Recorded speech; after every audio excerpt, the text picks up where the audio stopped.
নমস্কার বন্ধুরা।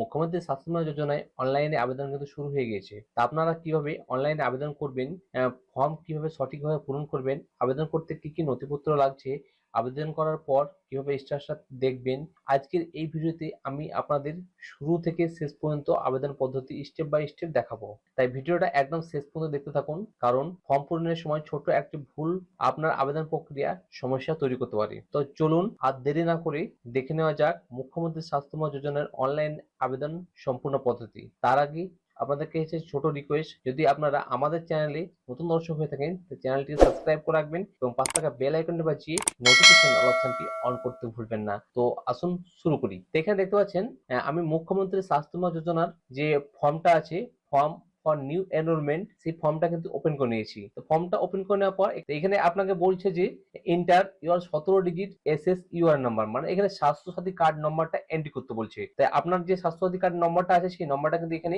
আপনাকে বসাতে হবে। বসিয়ে দেওয়ার পর ডান দিকে দেখতে পাচ্ছেন ভ্যালিড অ্যান্ড ফিট ইউআরএন, এইখানে আপনাকে ক্লিক করতে হবে। এখানে ক্লিক করে নেবেন, একটু অপেক্ষা করবেন। এইখানে দেখতে পাচ্ছেন আমি আমার কিন্তু ইউআরএন নাম্বারটা দিয়ে দিয়েছি। তারপরে এখানে আপনাকে বলছি ফ্যামিলি ডিটেলস দিতে। এখানে যে ফুল অ্যাড্রেস আছে, তা এই যে ফুল অ্যাড্রেসের যে নিচে একটা ঘর আছে, এখানে আপনারা লিখবেন আপনার যে ফুল অ্যাড্রেস আছে, বাড়ির নাম্বার, স্ট্রিট, গ্রামের নাম বা অড নাম্বার। যদি আপনি শহর এলাকা হয়ে থাকেন তাহলে এখানে মানে অড নাম্বারটা লিখবেন, আর যদি গ্রাম এলাকা হয়ে থাকেন তাহলে এখানে ভিলেজটা সিলেক্ট করবেন বা ভিলেজটাকে টিক দিবেন। দেওয়ার পরে এখানে আপনার ডিস্ট্রিক্টটা অটোমেটিক চলে আসবে, যে ডিস্ট্রিক্টটা আপনার হবে সেটা কিন্তু অটোমেটিক চলে আসবে। এখানে চলে আসার পর আপনার এখানে ব্লক এবং মিউনিসিপ্যালিটি সিলেক্ট করতে হবে। যদি আপনার ব্লক এলাকা হয় তাহলে ব্লকটা সিলেক্ট করে নেবেন। তারপরে আপনার যে গ্রাম পঞ্চায়েতটা আছে সেই গ্রাম পঞ্চায়েত নামটা এখানে সিলেক্ট করে নেবেন। তারপরে আপনার যে ফ্যামিলি হেড আছে, আপনার ফ্যামিলির মধ্যে যে হেড আছে তার নামটা কিন্তু এখানে বসিয়ে দেবেন আপনি। আপনার টোটাল ফ্যামিলি কতজন আছে স্বাস্থ্যসাথী কার্ডের মধ্যে, সেই ফ্যামিলি কিন্তু এখানে চলে আসবে। এটা কিন্তু আপনার এডিট হবে না। তারপরে এখানে স্বাস্থ্যসাথী ইউআর নাম্বার কিন্তু শো করবে। আপনি যেটা স্বাস্থ্যসাথী ইউআর নাম্বার দিয়েছেন সেই নাম্বারটা কিন্তু এখানে চলে এসেছে। আপনার এখানে বেনিফিশিয়ারি নেম, যে বেনিফিশিয়ারি নামটা আছে স্বাস্থ্যসাথী কার্ডের ওপরে, দেখবেন কার্ডের ওপরে যে একটা নাম থাকে সেই নামটাকে বলা হয় স্বাস্থ্যসাথীর যে বেনিফিশিয়ারি, ওইটাকে বলা হয় হেড অফ দ্য ফ্যামিলির বেনিফিশিয়ারি। তো এখানে আপনার যে নামটা থাকবে সেই নামটা যদি কোনো স্পেলিং ভুল থাকে তাহলে এখানে আপনি সঠিক করে নেবেন। কেননা মুখ্যমন্ত্রী স্বাস্থ্য বীমা যোজনায় যে নামটা আসবে সেটা কিন্তু এখানে আপনার যেটা আপনি ইনপুট করবেন সঠিক, সেই সঠিকটা কিন্তু আবার আপনার মুখ্যমন্ত্রী স্বাস্থ্য বীমা যোজনায় কিন্তু আপনার চলে আসবে। তো এখানে দেখবে ডান দিকে দেখবে এখানে কন্ট্যাক্ট নাম্বার ফর বেনিফিশিয়ারি, মানে এই যে বেনিফিশিয়ারি আছে তার যে কন্ট্যাক্ট নাম্বার আছে সেই কন্ট্যাক্ট নাম্বারটা এখানে বসিয়ে দেবে, মানে এখানে লিখে দেবে। তারপরে যে এখানে বলছে যে বেনিফিশিয়ারি, তার বেনিফিশিয়ারি ডিটেইলসটা উপরে দিয়ে দিলেন, মানে হেড অফ দ্য ফ্যামিলি যে কার্ডের যে হেড আছে তার নাম্বার সমস্ত কিছু দিয়ে দিলেন। এখানে দেখতে পাচ্ছেন basic beneficiary details member on may be eligible, এটা দেখে নেবেন, এখানে চলে আসবে এটা।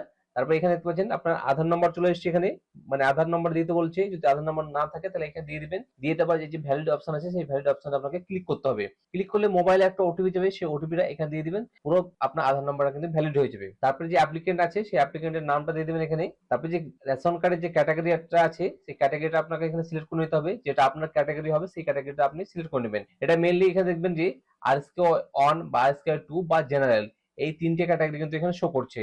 এই তিনটে ক্যাটাগরি যাদের কার্ড আছে তারাই কিন্তু এখানে আবেদন করতে পারবে এবং অনলাইনে তারা আবেদন করতে পারবে। তারপরে যে রেশন কার্ডটা আছে সেই রেশন কার্ডের নাম্বারটা এখানে কিন্তু বসিয়ে দিতে হবে। বসিয়ে দেওয়ার পর এখানে দেখবে আধার কার্ড যে নম্বরটা আছে, আধার কার্ডের সঙ্গে যে মোবাইল নাম্বারটা লিঙ্ক, সেই নম্বরটা কিন্তু এখানে দিতে হবে।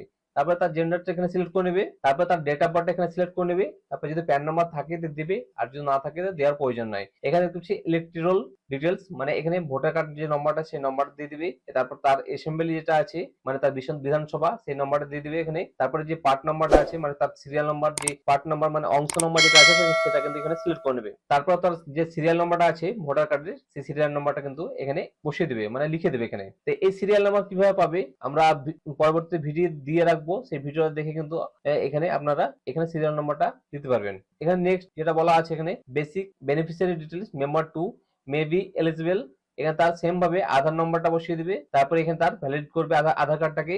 আধার কার্ডে ভ্যালিড করলে তার অ্যাপ্লিকেন্টের নাম কিন্তু এখানে দিতে হবে। তারপরে এখানে রেশন কার্ডের যে ক্যাটাগরি আছে সেই ক্যাটাগরি দিয়ে দেবে। তারপরে এখানে তার রেশন কার্ড নাম্বার দিয়ে দিবে।